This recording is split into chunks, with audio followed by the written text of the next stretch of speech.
Katakan bagaimana rasanya mencintai anak kedua, sementara aku begitu jatuh cinta pada anak pertamaku.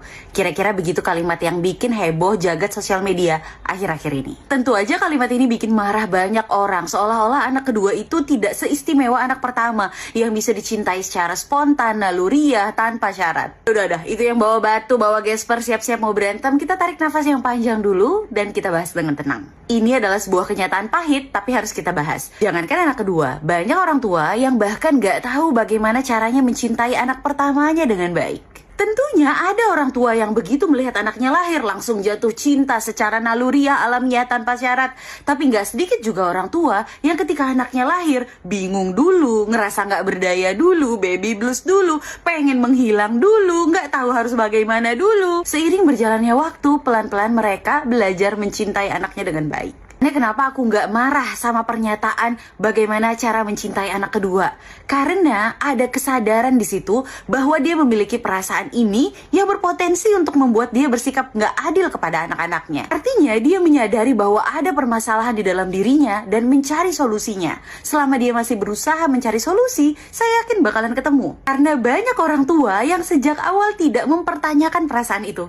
Dia ngerasa itu bukan sebuah masalah dan lanjut punya anak kedua, ketiga, dan selanjutnya tanpa benar-benar memikirkan bagaimana caranya mengisi tangki cinta masing-masing anak ini. Yang pasti kita harus stop berpikir bahwa semua orang tua otomatis tahu bagaimana caranya mencintai anaknya dengan baik. Enggak, bahkan saya sendiri nggak tahu apakah cara saya ini udah cukup baik untuk mencintai anak saya. Menurut saya udah cukup baik, belum tentu menurut anak saya. Makanya sebagai orang tua kita dituntut untuk terus belajar. Dan jujur aja deh, cinta kita ini kebanyakan syarat. Anak GTM cinta kita berkurang dikit, anak melakukan kenakalan cinta kita berkurang dikit. Banyak syaratnya. Tahu nggak siapa yang mencintai tanpa syarat? Mau kita marah-marah, punya sifat jelek kayak gimana, wajah kita nggak sempurna?